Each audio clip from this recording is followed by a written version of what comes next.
Hello and welcome to episode 264 of the Epic Film Challenge 2001 movies you must see before you die. And over the next two videos we're going to be doing a double bill of sorts, talking about comedy movies starring Leslie Nielsen and from the team of Jim Abrahams, David Zucker and Jerry Zucker, who in the case of this film, which is Airplane from 1980, all three of them wrote and directed this film. Surely you can't be serious.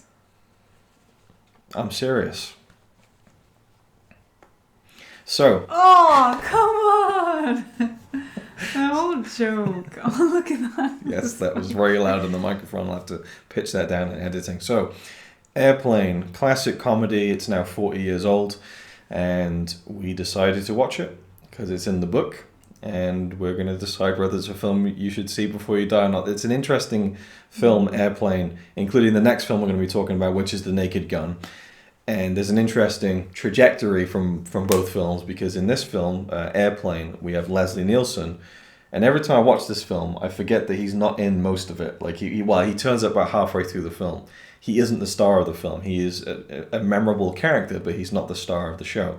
And this was actually against type for Leslie Nielsen. He was known as a dramatic actor.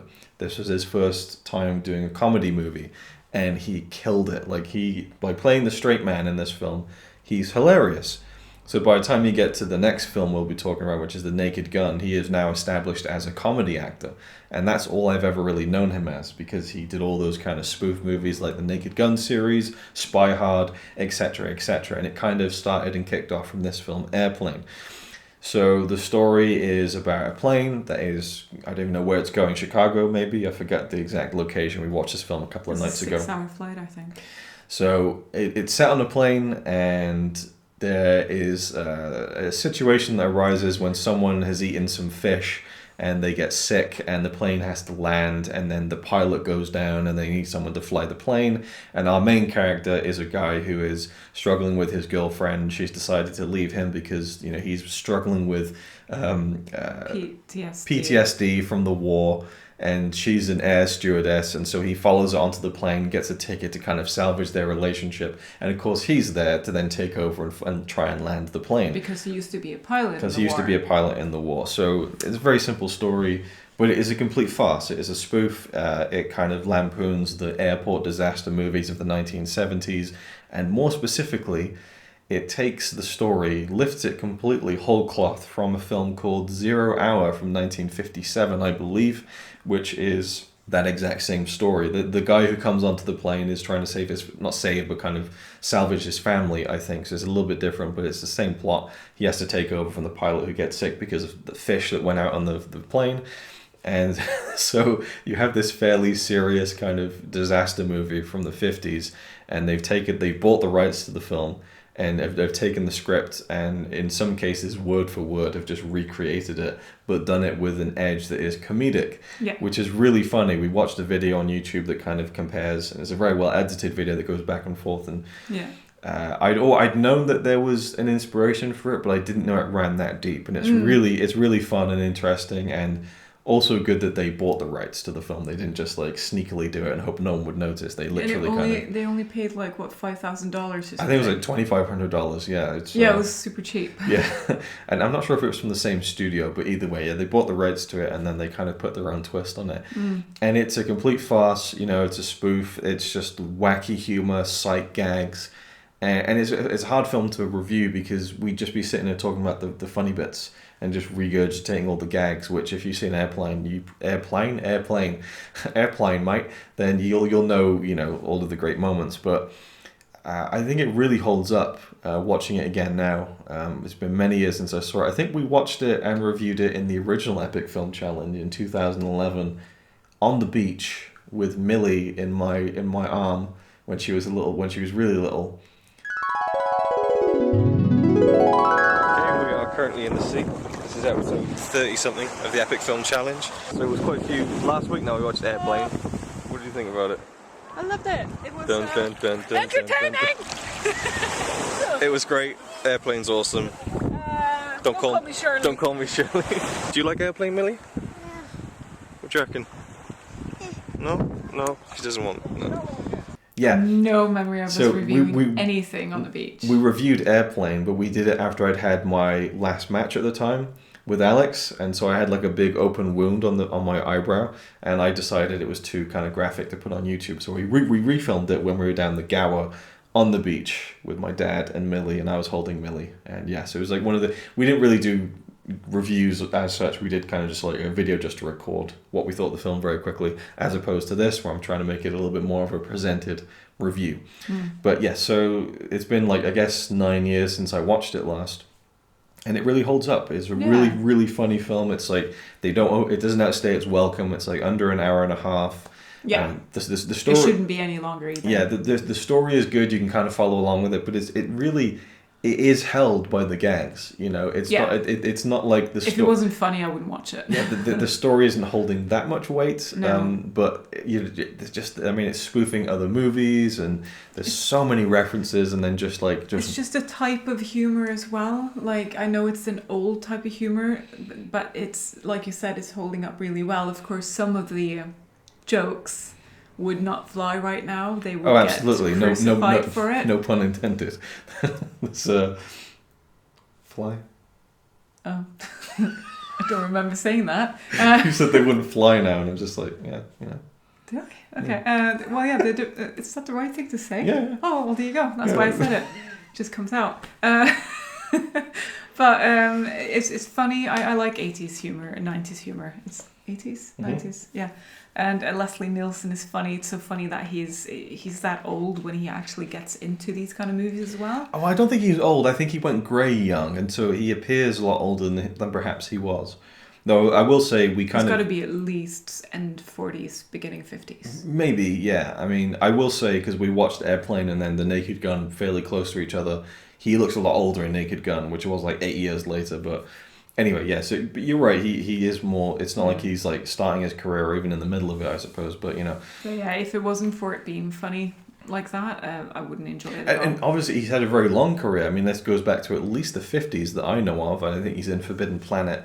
There's one film I know that he's into. He's had a long career, but I guess starting out in doing these comedic roles, I guess I'm not sure what the story behind it is, why they picked him, why he decided to do it, whether he wanted to get into doing this kind of thing. I was sat there waiting for him. I was thinking... Yeah, and you're like, wait, does he just look really different than what I remember? And I was thinking, he's the pilot? He's not that funny. He's funny enough. And the kind of the introduction where they're just like, are you a doctor? And he's just sat there with his stethoscope in going, yes, that's right. Yeah, it's those little things that's put in that really tips it over, that it's kind of like Dumb and Dumber in a way.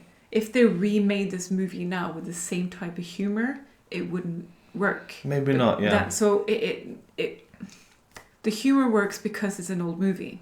Dumb and Dumber is still funny when it was made in the 90s, but I didn't find it that funny when they made it again in the 2000s. 2010s, yeah. Yes, because that type of humor isn't that funny anymore now, and they're trying to stay with the same thing. It's like Full House. They made Fuller House. It doesn't work. And so this wouldn't, I don't know, maybe it wouldn't work if they remade it now with the same type of humor. But it's so funny it makes it more funny because it's older as well, I guess. You're not expecting that type of humor back then. But then it just works. It's funny. Yeah, it really is great. Like, one of my favorite jokes is outrageous. It's just this young boy who's on the plane and he sees a young girl, and they're clearly just kids, but like it's playing it off like they're like businessman and woman, like, you know, like they're adults or whatever. And she gets the coffee and she's like, I like it black like my men. Yeah. Like you just. It's so inappropriate as well. Speaking of inappropriate, like, how funny is the scene when the kid comes into the cockpit? That's what I meant earlier, but like... And he's saying, you ever seen a grown man naked? Like, it's hilarious, but it is a paedophilic joke. But yes. But the way it's done makes it funny rather than cringeworthy. It's such a... I don't know if the innocence is the right word, but it just feels because nothing is serious in nothing is serious. It's so no one can take that serious when everything else is so not serious. So for me, it still flies now because it's complete. Again, it's fucking farcical. You know, it's what it is. It's a farce. It's a spoof, and I love this style of movie. I don't watch it often, but it goes back to like the Mel Brooks films, the kind of spoofs that he does as well, which maybe are a little bit more expertly done than this. But I think this is still a great film. It really holds up. You know, some of the great jokes ever. You know, there's just so many great lines. It's so quotable. I just wanted you to know, good luck. We're all counting on you, like that scene, and then when he comes out again and again and again. Yeah. It looks like I picked the wrong day to quit taking amphetamines, and that goes back to a joke that was, I don't know if it was even a joke in the original film. It looks like I picked the wrong day to quit smoking cigarettes or something. Yeah. Looks like I picked the wrong week to stop smoking cigarettes. So is it a movie you must see before you die? Absolutely. I think it's one of the great comedies. If I made a list of my favorite comedies, it would probably be top 10 material, perhaps. And again, like the gags coming, and like you say, it's little things as well. So there can be these kind of big jokes that like the plane crashing through the side of the airport, which is like this huge kind of joke. Or it can just be something really small in the background that if you weren't even paying attention, you might not realize. Yeah. That like word play, like, all right, boys, let's get some pictures, and they take the pictures off the walls. Yeah.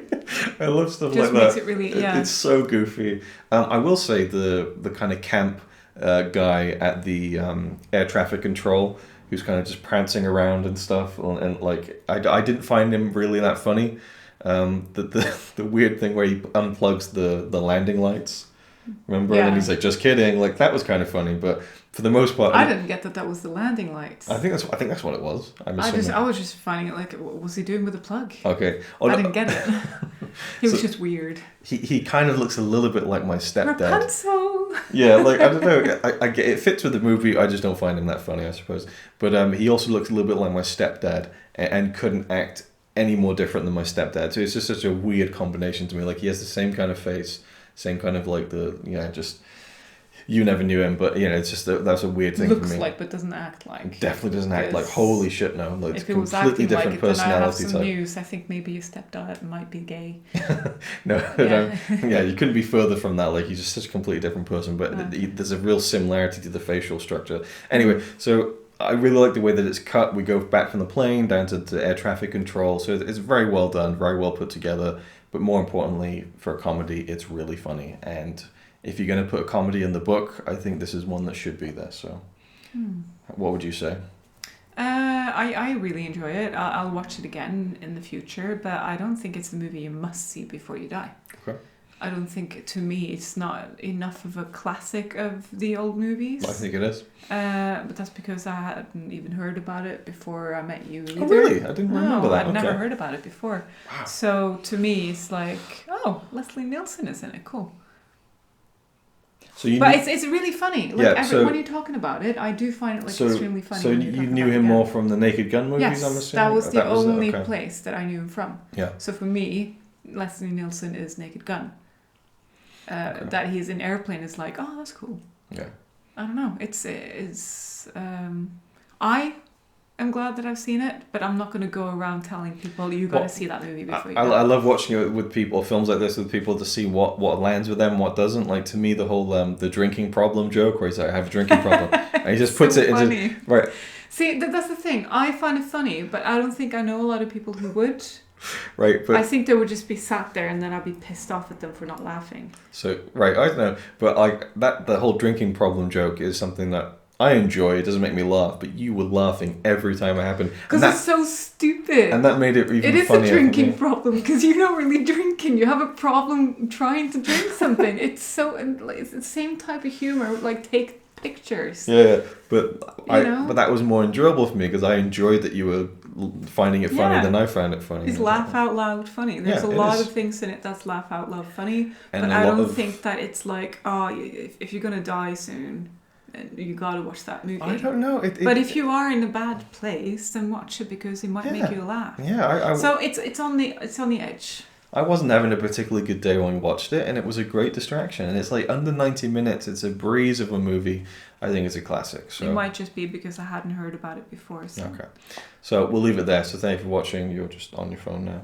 Yeah, I'm trying to make you stop the video, because you said it was going to be a short one. Well, it's fairly short compared to what we usually do. The past few ones have been very long. So that's it. Thank you for watching. That's Airplane. We'll see you next time for The Naked Gun. We'll discuss that film, and we'll see you with that one. Thank you for watching.